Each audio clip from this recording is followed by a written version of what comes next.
Quero saudar a todos mais uma vez, com alegria por podermos ter a oportunidade aqui na presença de Deus e em redor da Sua palavra, nos juntarmos para mais um momento da nossa escola bíblica. Um tempo para estudarmos a palavra de Deus e descobrirmos os temas que na escola sabatina, um ministério muito importante na Igreja Adventista, nos é proposto como tema bíblico e que nós trazemos aqui nesta escola como uma forma de termos um tema que vamos abordando ao longo de 3 meses. Já vamos bastante avançados, estamos praticamente a um mês, se tanto, de terminarmos este estudo, no qual estamos a estudar a aliança de Deus, a aliança que Ele nos propõe, essa aliança eterna, um pacto, uma lógica de pacto no relacionamento entre Deus e os seus filhos, os seres humanos. E por isso vamos continuar a fazê-lo e hoje vamos então descobrir um tema que, aliás, tem todo um significado muito especial na Bíblia e vamos tentar hoje esclarecê-lo e aprofundá-lo, a ideia de uma nova aliança.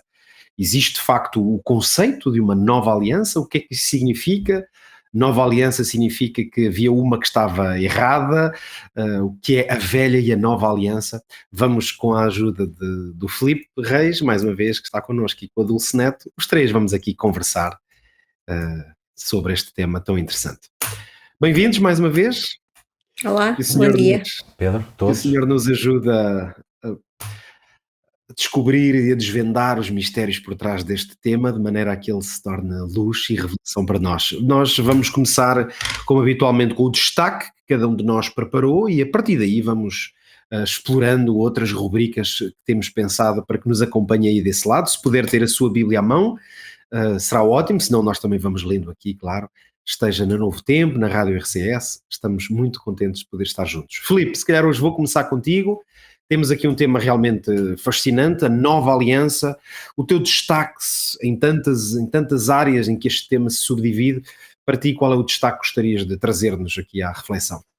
Boa pergunta, Pedro. Em tantas áreas que o tema se divide, não é? Porque Verdade. provavelmente, ao estudar a lição da escola sabatina, não sei como as outras pessoas fazem, mas ao estudar a lição da escola sabatina eu gosto de ir tomando notas de alguns pontos, justamente para destacar, para desenvolver ou para enfatizar de alguma forma mais marcada. E talvez nesta semana tenha sido a semana deste trimestre em que eu mais apontamentos tomei para mim mesmo, não é? Contudo, no início do estudo desta lição, eu encontrei uma frase muito, muito curiosa, talvez até alguém tenha visto, porque ela é pública, do conhecido, sei que o Pedro conhece, provavelmente outros irmãos conhecerão, do conhecido pastor Adolfo Soares, não é? E ele, o que é que ele disse? Ele disse: esta é a nova aliança que não é nova. Parece uma frase assim um bocadinho contraditória, não é? Mas precisa de ser desenvolvida e talvez possamos apontar aqui então um ou dois destaques, um ou dois tópicos para começar a entender este, se calhar, aparente dilema, sem saltar de graus aqui da nossa conversa, não é? Como é que uma coisa nova não é nova e algumas perguntas que podemos fazer. E a primeira que eu gostaria de fazer para destacar é: se tudo aquilo que Deus faz é perfeito, se tudo aquilo que Deus faz é sem erro, como é que algo que Deus fez precisaria de ser substituído? Ou precisaria ser retocado? Ou precisaria ser reparado? Se for esse o caso, estou apenas a colocar a pergunta, não é? Bom, na verdade, Deus não comete erros, Deus não comete falhas, mas não podemos esquecer de que tudo o que tem a ver com a aliança não tem apenas a ver só com Deus, tem a ver com a outra parte da aliança, não é? E quem é a outra parte da aliança? Somos nós. Claro que a outra parte da aliança era Noé, era Abraão, todos os outros personagens que nós já vimos, o povo de Israel no Sinai, mas também vimos de uma forma muito, muito incisiva, no caso de Abraão, que a aliança era para Abraão e para toda a sua descendência, nomeadamente espiritual.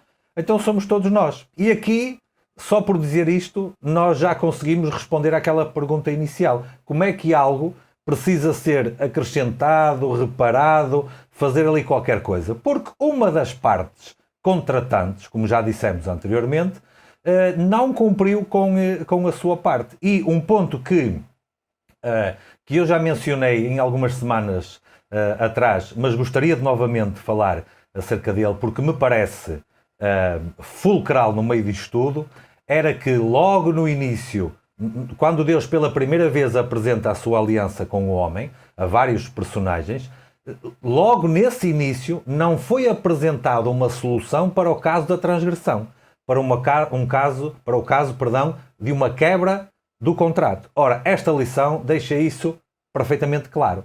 O que é que Deus fez, e isto é tão impressionante, que a falha em cumprir com a aliança, em cumprir com o contrato, está do lado do homem. Mas quem entra em ação, quem entra em campo, vamos dizer assim, para resolver o problema é o próprio Deus. Desde logo pela incapacidade do homem em fazê-lo, não é? Então, um versículo que eu gostaria de destacar, que está lá na lição, em Jeremias 31, quando o Senhor diz: Eis aí vêm dias em que firmarei uma nova aliança com a casa de Israel e com a casa de Judá. Eu vou avançar um bocadinho para não demorar aqui muito tempo. No versículo 33 vai dizer: Na mente lhes imperirei as minhas leis, coisa que nós já falámos, nomeadamente nas duas últimas semanas. Também no coração lhes inscreverei, eu serei o seu Deus e eles serão o meu povo. E depois vem no 34 este versículo que diz assim: Eu perdoarei as suas iniquidades e dos seus pecados jamais me lembrarei. Ou seja, a antiga aliança, vamos chamar assim, ela tinha dois fatores importantes. Não dava uma segunda oportunidade, ou seja, no caso de uma quebra não havia uma segunda oportunidade, que esquecesse tudo o que estava para trás. Vamos dar aqui um exemplo. Vamos imaginar que nós somos alunos e vamos fazer um exame, vamos fazer um teste, não é? E o professor corrige e vê que o teste está cheio de erros e vai dar uma nota negativa. O que ele pode fazer é rasgar aquele teste, fazer de conta que ele não existiu e fazer um segundo teste. Isso seria uma segunda chance, mas o mal da primeira continuava lá. Ora, isto não estava previsto nesta aliança, não é? Contudo, também vimos que a própria lei que nós já falámos não era suficiente para resolver o problema da transgressão. Não era por obedecer novamente que o homem ia ser considerado apto nessa aliança com Deus, como se nada tivesse acontecido. Então o que é que precisamos? Precisamos que Deus perdoe as iniquidades e dos nossos pecados não se lembre mais. Como é que isto se consubstancia? Hebreus 9, versículo 15. Por isso, ele, quem será ele? Ele é o mediador da nova aliança, a fim de que, intervindo a morte para remissão das transgressões que havia sobre a primeira aliança, recebam a promessa da eterna herança aqueles que têm sido chamados. Só uma única pessoa está qualificada para cumprir com isto. A pessoa de Jesus, que entra em cena para resolver o nosso problema, a nossa transgressão, a nossa iniquidade.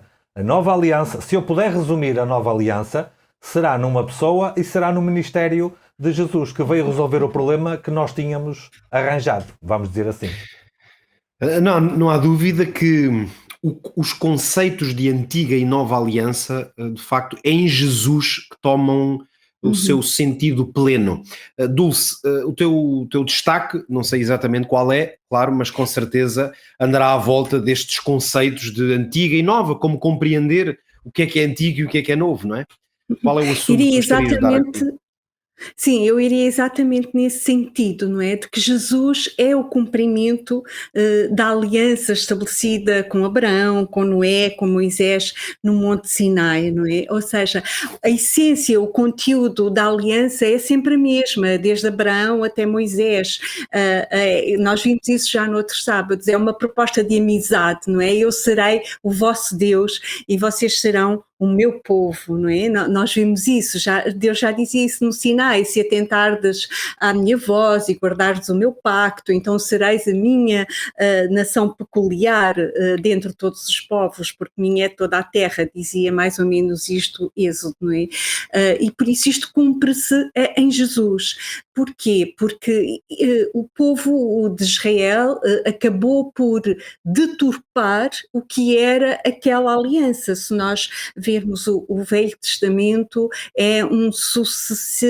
são sucessivos falhanços, vários fracassos, em que uma parte, como dizia o Filipe, desta aliança falha sistematicamente, e Deus nunca falha, a outra parte da aliança nunca falha, e ela cumpre-se com Jesus, no sentido que o Filipe falou, e bem, da redenção, da salvação, mas ela cumpre-se também com Jesus, ao Jesus nos mostrar o que era a verdadeira lei, ou seja, é uma nova aliança no sentido em que ela é renovada, no sentido em que ela é explicada, no sentido em que ela ganha muito mais sentido. Perdoem-me aqui o pleonasmo. Nós em Direito costumamos dizer, quando estudamos as regras de interpretação da lei, há dois princípios, há vários, mas aqui interessa-me focar dois. Um deles é, vamos à procura do espírito da lei, ou seja, o que é que o legislador quis dizer, o que é que o legislador quis quando naquela altura fez determinada lei. E uma outra regra é da interpretação autêntica, que é quando o legislador emite uma nova regra, uma nova norma com um caráter interpretativo, em que diz o que é que isto significa. E quando eu olho para a vida de Jesus, para os ensinamentos de Jesus, independentemente do valor da sua morte e da sua ressurreição, que o Filipe já referiu, eu vejo aqui também Jesus a interpretar a aliança, Jesus a viver a aliança, Jesus a cumprir a aliança, mas Jesus também a dizer-me o que é de facto a lei. O que é de facto a lei de amor que estava no Decálogo, não é? E Jesus amplia, nós temos aqueles versículos em Mateus que nos dizem, os antigos diziam que não adulterarás, mas eu já te digo, quando olhas para uma mulher e a cobiças, já estás a adulterar, não é? E então Jesus toca aqui no essencial do que é a lei, que é de facto o amor, não um meio para eu obter a salvação, mas a maneira de eu viver aquilo que Deus queria que o seu povo escolhido vivesse, o seu código moral, o seu código de ética, o seu estilo de vida, e que eles deturparam, tornando-a como um meio para a salvação, não é? Pensando que através do seu cumprimento exterior e carregando-a de tal forma como a carregaram, a tornaram inviável e a desviaram do seu objetivo e a desviaram do seu foco. E Jesus vem-me dizer, um novo mandamento vos dou, e na verdade não é bem um novo mandamento, mas isso eu deixarei para o dilema, mas Jesus vem mostrar novamente como é que eu posso viver esta lei aceitando este convite para uma relação de amizade com Deus, que no fundo é a essência da aliança. Nós podíamos ver aqui as semelhanças e as diferenças entre uma e outra, mas a sua essência, o seu conteúdo é sempre este. Pois é interessante que eu pelo menos tive um pouco essa sensação ao estudar este tema novamente, e também me pareceu um pouco daquilo que fui ouvindo das vossas reflexões, que é quase como se falar deste tema Nova Aliança implica sempre um certo dilema. Nós temos aqui a nossa rubrica, que é o dilema, que já vamos falar a seguir, mas parece de facto haver um dilema, mesmo no estudo em que nos baseamos, não é, feito pelos autores deste tema. De facto, nota-se muito essa ideia de parece estarmos sempre a tentar resolver um aparente dilema.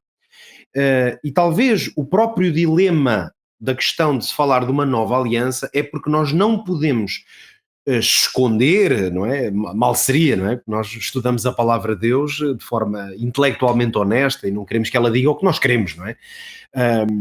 Queremos que ela fale, não é? E nos inspire. E o conceito de nova aliança, obviamente que é um conceito bíblico, está escrito muitas vezes.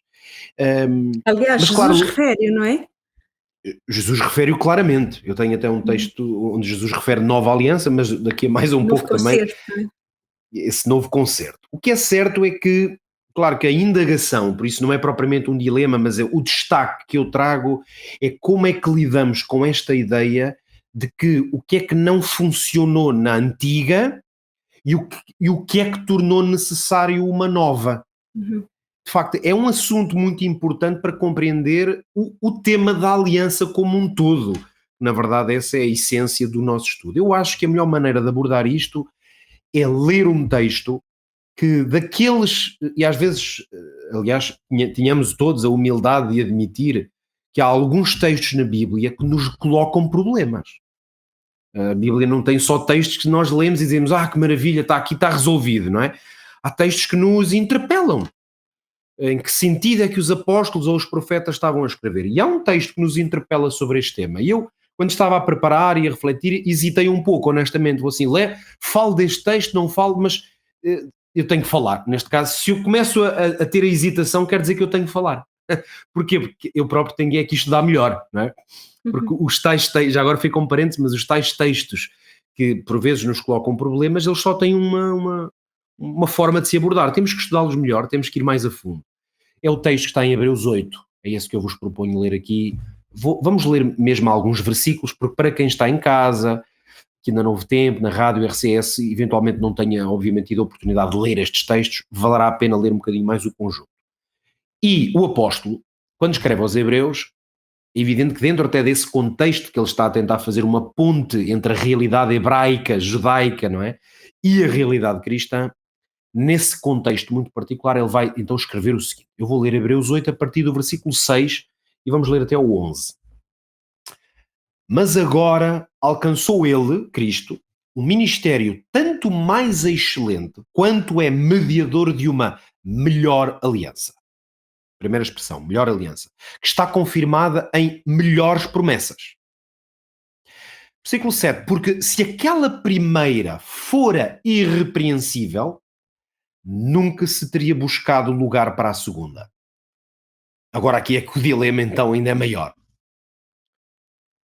Versículo 8, porque repreendendo-os, lhes diz, eis que virão dias, diz o Senhor, em que com a casa de Israel e com a casa de Judá estabelecerei uma nova aliança.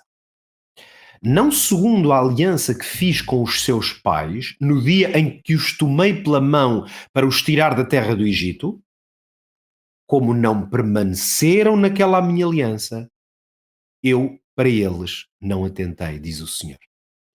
Porque esta é a aliança que depois daqueles dias farei com a casa de Israel, diz o Senhor. Porei as minhas leis no seu entendimento, em seu coração as escreverei, eu lhes serei por Deus, eles me serão por povo. E não ensinará cada um ao seu próximo, nem cada um ao seu irmão, dizendo, conhece o Senhor, porque todos me conhecerão, desde o menor deles até ao maior. Vamos ficar por aqui. Texto riquíssimo, muito interessante, e obviamente não é aqui em 2 minutos que eu vou esclarecer todas as implicações deste texto, mas há pelo menos 2 pensamentos que me parecem muito importantes.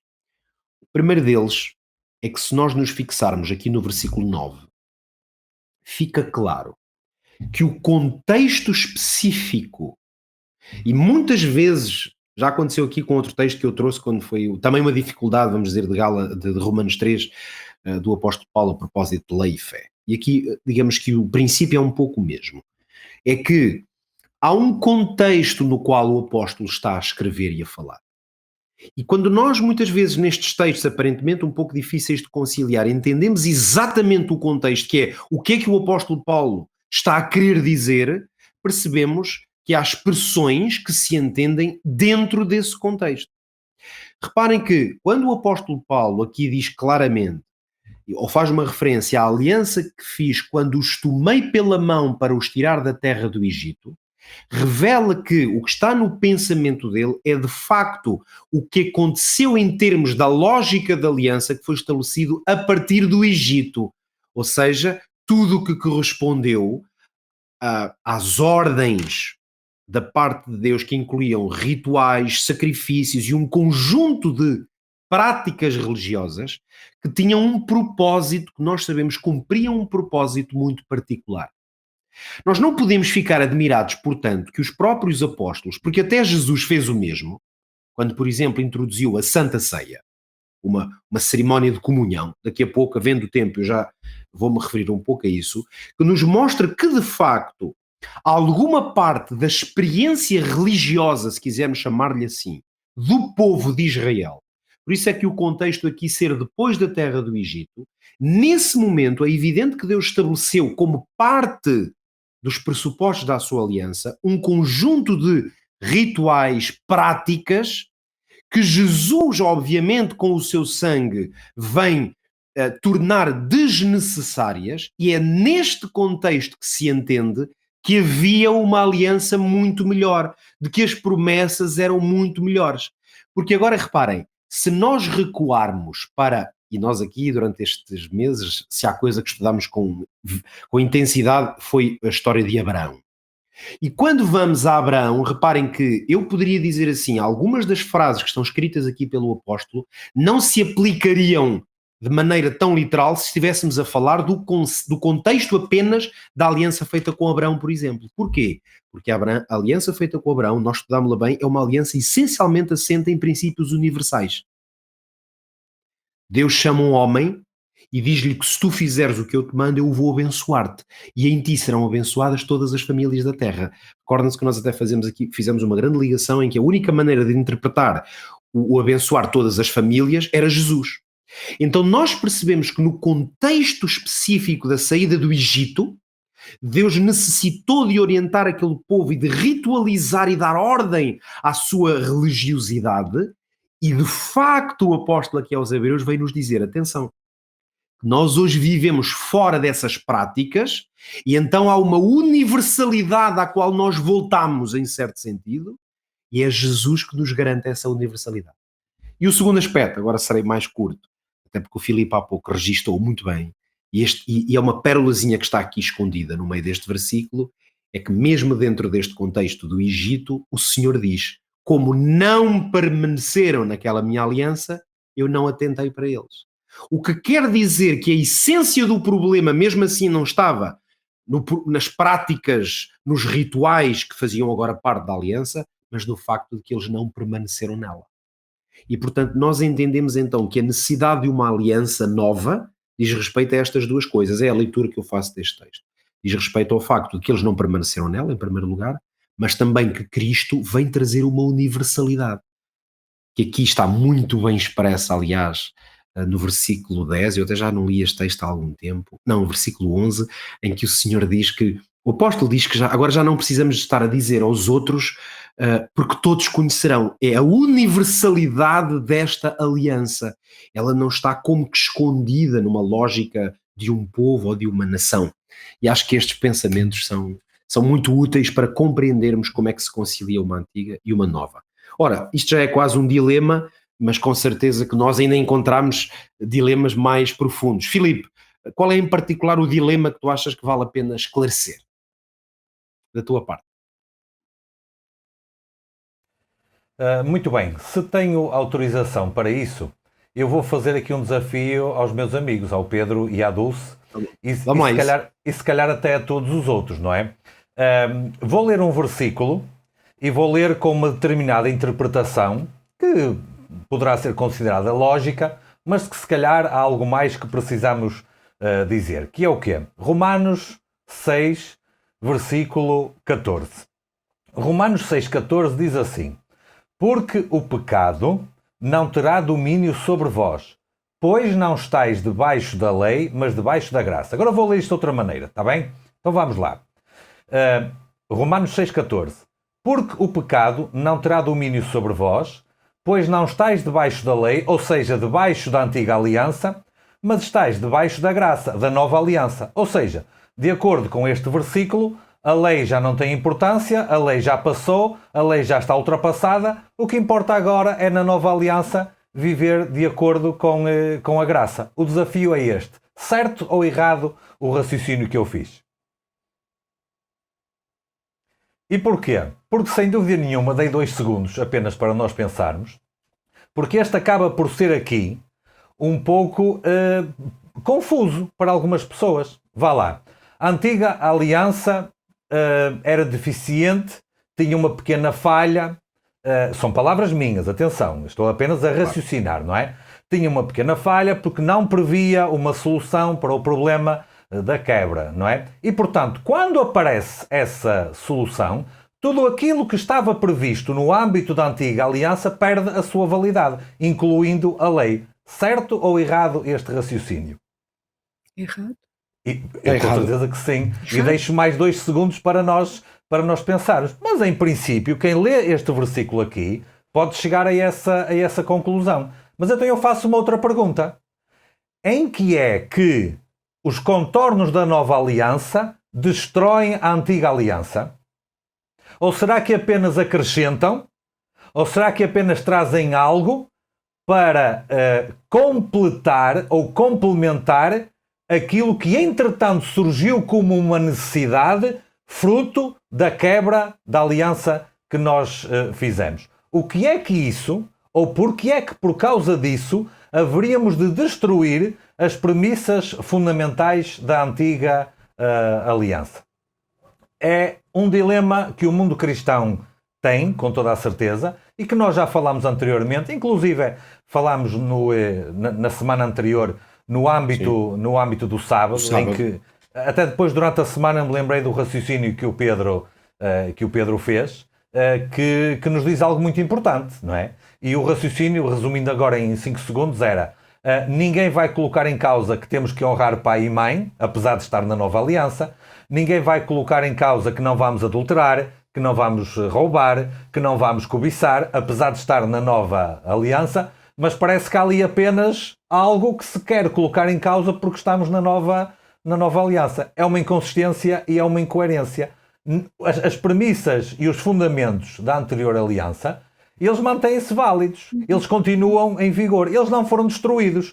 O que aconteceu foi que apareceu algo para resolver um problema que a antiga aliança não conseguia resolver por si própria. Apenas isso. Dulce, o teu dilema. Bem, o meu dilema aprende-se também com o do Filipe. Eu diria mais que a nova aliança surge porque a anterior aliança tinha sido deturpada. O meu foco é mais aí. Eles deturparam o objetivo da velha aliança, Israel, e por isso não só Jesus vem com o seu papel redentor, que já estava na aliança de Adão e Eva, não é? Que já apontava para aí, como vem explicar o que é que era a nova aliança, o que é que era aquela aliança, qual era o seu verdadeiro significado.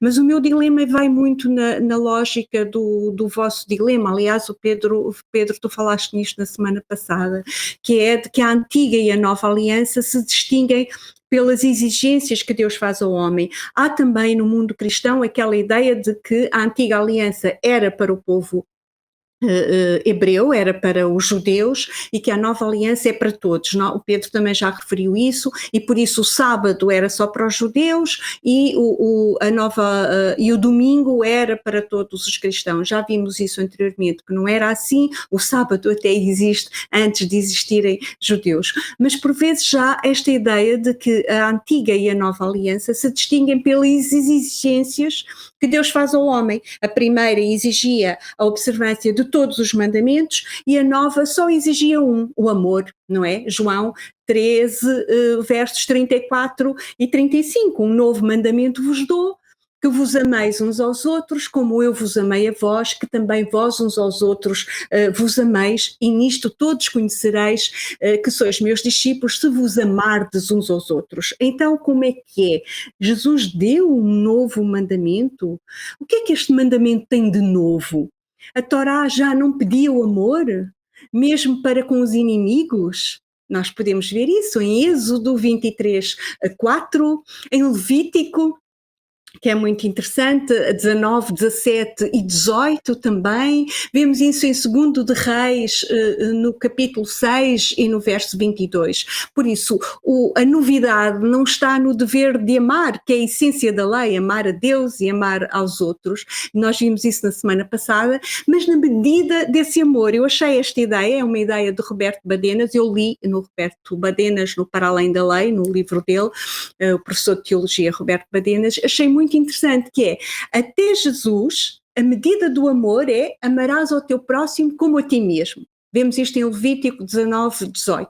Agora a medida do amor é amar sem limite. Amai-vos como eu vos tenho amado. Ou seja, até dar a minha própria vida por vós, não é? É um amar sem limite. Eu achei isto muito interessante. E nesse sentido, o mandamento de Jesus era de facto novo, porque ninguém tinha amado como ele.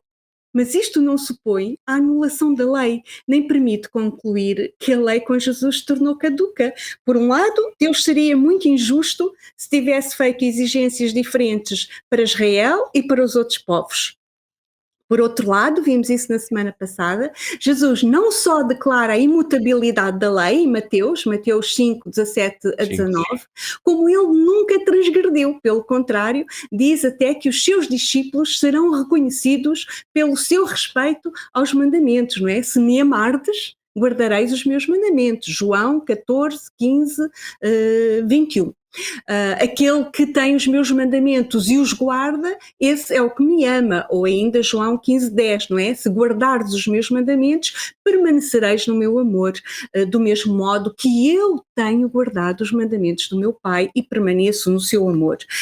Por isso, Jesus dá-lhes uma dimensão muito mais ampla. E Jesus coloca a questão, e eu volto a referir isto, no interior, não apenas no exterior. No coração, tal como está em Jeremias, que o Filipe leu no início, e Hebreus, que repete Jeremias, não é? Eu coloco a minha lei no seu coração. Ok, pensamentos muito, muito interessantes. E este é um tema que realmente vale a pena ampliar. Aliás, eu gosto muito desta ideia de que o que Jesus fez em relação à lei e, portanto, à aliança como um todo foi ampliar a dimensão e a sua expressão na vida das pessoas. Eu trago um dilema um bocadinho diferente, que achei que não é um detalhe, na verdade, mas é um elemento que me pareceu interessante, que é a questão do sangue e o papel do sangue na aliança. É interessante que nós sabemos que a antiga aliança, o sangue, no que diz respeito ao derramamento do sangue dos animais, era um aspecto central, lá está, dentro dos rituais e das práticas religiosas. E, claro, o sangue de Jesus ao ser derramado, o próprio apóstolo aos Hebreus diz tantas vezes, não é? Que, claro, agora este é o sangue verdadeiro, por isso é que ele é o sumo sacerdote, não é? E, portanto, nós temos o verdadeiro sangue. Mas é curioso porque o dilema foi colocar-me nesta posição. Ok, vamos assumir que no Antigo Testamento, e, portanto, os judeus e todos os estrangeiros que quisessem unir-se, nunca podemos esquecer isso, porque a mesma antiga aliança, supostamente, que era para os judeus, ela estava aberta a todos, e portanto, aliás, há vários versículos que vão mostrando isso ao longo dos profetas, que os estrangeiros também podiam juntar-se a essa aliança, mas esse nem é o ponto. O que sabemos é que esse sangue derramado dos animais, obviamente, era tipológico, portanto, ele representava uma coisa que ainda não tinha acontecido e, portanto, para as pessoas que viam aquele sangue derramado, que os sacerdotes que usavam e aspergiam, o papel do sangue tinha uma natureza metafórica, alegórica ou tipológica, se nós quisermos. E, portanto, podemos pensar assim à partida, bom, ok, pronto, realmente o sangue não era o sangue real, era um simbolismo. Nós estamos com vantagem porque temos o sangue de Jesus. Só que depois ponho-me a dizer assim, espera lá, o sangue de Jesus, mas eu também não tenho o sangue de Jesus comigo, eu não vejo o sangue de Jesus. Na verdade, não continua a ser um símbolo? Quando nós falamos do sangue, nós não usamos, por exemplo, na cerimónia da ceia, da comunhão, como Jesus instituiu, não utilizamos um líquido que está ali para fazer lembrar. O sangue não continua, no fim de contas, a ser uma questão de força simbólica? E realmente, meditando sobre isto, como resolver este aparente dilema, o conceito que me parece que resolve o dilema é o conceito de fé. Lembrei-me, aliás, das palavras do apóstolo aos Hebreus também, capítulo 11, não é? Sem fé é impossível agradar a Deus. Ou seja, na antiga aliança, vamos designar assim, na antiga aliança, o sangue dos animais era um símbolo? Era. A fé tinha que estar aonde? No Deus, que providenciava salvação e reconciliação. Era preciso fé para acreditar que aqueles rituais apontavam para alguma coisa que viesse a seguir e que eles podiam ter salvação. Fé. Hoje, Cristo morreu. Eu até posso acreditar, humanamente falando, que existiu um ser chamado Jesus Cristo e que ele foi crucificado, mas tantas pessoas que morreram há 2000 anos atrás. Eu não preciso de fé para acreditar que aquele sangue tem o poder que a Bíblia diz que tem, um poder de perdoar, de salvar. Na verdade, chega à conclusão que nós não estamos de forma assim tão distante dos homens da antiga aliança, porque numa ou noutra nós precisamos de fé. Porque a fé é que nos dá a oportunidade de nos apropriarmos do que este sangue faz. Fosse o sangue dos animais ou o de Jesus, que claro é o sangue real, nós temos que ter fé que esse sangue traz salvação. E eu acho que a fé realmente resolve um pouco deste dilema. Pedro, posso acrescentar uma frase apenas? Claro, claro. Vamos comentar. Porque esse é um raciocínio tão significativo, tendo em conta aquilo que é o Evangelho e a mensagem da própria Bíblia. E a frase que eu se calhar resumiria isso para nós percebermos melhor é: desde Adão e durante todo o tempo do Antigo Testamento havia o derramamento de sangue no sacrifício dos cordeiros, prefigurando o cordeiro que viria, o verdadeiro cordeiro, não é? De Deus, em que pela fé eles aguardavam o Messias que viria. Depois de que o Messias veio, isso deixou de existir e passou a haver a Santa Ceia, como disseste. Então, ao tomar aquele sumo de uva, todos aqueles, pela fé, acreditam, creem e agarram-se ao Messias que já veio. É a única diferença. O ritual é diferente, o significado é o mesmo. Uns olhavam para a frente no tempo para o Messias que viria, pela fé. Os outros, incluindo nós hoje, olhamos para trás, pela fé, para o Messias que já veio, com a mesma intenção. Eu posso só acrescentar uma coisa, ainda na linha do que estava a dizer, do meu raciocínio anterior. Claro.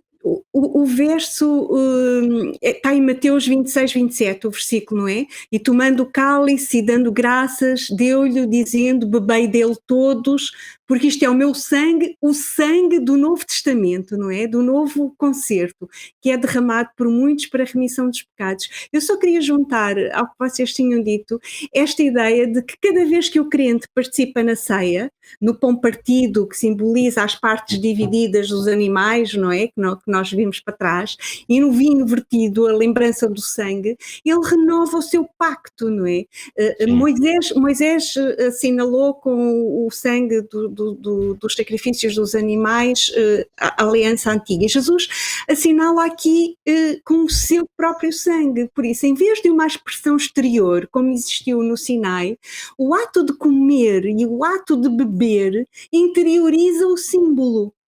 Porque o novo pacto dirige-se ao ser interior, não é? No teu coração, à consciência daquele que se associa com Deus. Hebreus 9,14 fala-nos muito nisso, da consciência. O novo pacto, este pacto renovado, concretiza-se nesta relação nova com Deus, através de Cristo, num coração transformado por Ele. Por isso há uma passagem do símbolo ao seu cumprimento. E eu gosto muito desta ideia da ceia, da renovação da aliança com Deus, quando nós interiorizamos, quando nós comemos e bebemos aqueles símbolos. Sem dúvida, muito interessante como usamos aqui o conceito da ceia de alguma maneira, sem termos combinado, como de facto há uma centralidade nessa cerimónia, porque ela, aliás, foi instituída por Jesus numa lógica de fazer a ponte. E isso é absolutamente fantástico no que simboliza a ceia, porque ela consegue fazer a ponte entre o passado e o futuro dos crentes, e o sangue de Cristo e o seu corpo, claro, são essa ponte, não é? E de facto a Santa Ceia, lembro-me aliás das palavras do apóstolo Paulo. Eu acho que nós até poderíamos terminar deixando talvez um versículo cada um de nós, pudesse ser um versículo de inspiração para deixar, e nesse caso eu deixo já o meu, 1 Coríntios 5 e o versículo 7, quando o apóstolo exorta-nos a fazer o seguinte: a nos limparmos do fermento velho, diz mesmo, limpai-vos do fermento velho para que sejais uma nova massa. E então Eu posso não compreender bem algumas questões da antiga e da nova aliança, eu posso ser uma nova massa, isso eu tenho que ser. Porque Cristo, a nossa Páscoa, termina assim, foi sacrificado por nós. Então, Cristo é o que me permite a mim ser nova massa. Quando a massa da qual eu sou feito já não está em condições. Filipe, um versículo que queres deixar? Que eu acho que complementa e acrescenta muito bem a esse. Romanos 8, 1 e 2 diz assim: portanto, agora nenhuma condenação há, e lembrem-se que devido à quebra da aliança nós estávamos condenados, não é? Sim. Nenhuma condenação há para os que estão em Cristo Jesus, que não andam segundo a carne, mas segundo o Espírito. E agora o versículo 2 diz assim: porque a lei do Espírito da vida, a nova aliança, em Cristo Jesus, me livrou da lei do pecado e da morte, a antiga aliança. Fantástico texto. Dulce, a palavra é tua para terminar. Eu faria só a ponte com um verso-chave desta semana, que é e imprimirei a lei no seu coração, com um versículo que está em Mateus 6, 21, que diz: porque onde estiver o vosso tesouro, aí estará o vosso coração. E focar esta ideia de que o coração, como na Bíblia é muitas vezes referido como o nosso centro de decisão, por isso a nossa mente, eu diria, o nosso cérebro, eu costumo brincar a dizer, tudo se passa na nossa cabeça, não é? E esta ideia de onde estiver o vosso tesouro, aí estará o vosso coração, esta ideia de onde tu centras os teus pensamentos, onde tu centras o que é importante para ti, onde tu centras o que são as tuas prioridades, isso domina a tua mente. Isto é uma coisa para mim muito prática no exercício e no cumprimento da minha parte desta aliança, não é? O que é que eu estou a fazer com a minha mente, o que é que eu estou a fazer com a minha cabeça, como é que eu a estou a ocupar, por um lado. Por outro lado, esta ideia da salvação como algo inteligente, como algo sensível, coração, mente, joga sempre aqui com a sensibilidade, como algo individual, como algo pessoal, que no fundo é disso que se trata a aliança. O nosso Deus é sempre um Deus pessoal e na nova aliança nós vemos que o autor da aliança desce até nós, no Messias, em Jesus. É verdade. E está connosco. Muito obrigado, prezado irmão, amigo e amiga, por terem estado connosco nesta escola bíblica. Foi um prazer para nós termos estado estes minutos debruçados sobre a palavra de Deus. Que o Senhor o abençoe grandemente e o ajude a viver as maravilhas desta sua aliança que nos são propostas. Até para a semana, se Deus quiser, para mais um novo episódio e mais um encontro aqui juntos. Até lá então, se Deus quiser. Até para a semana. Até mais.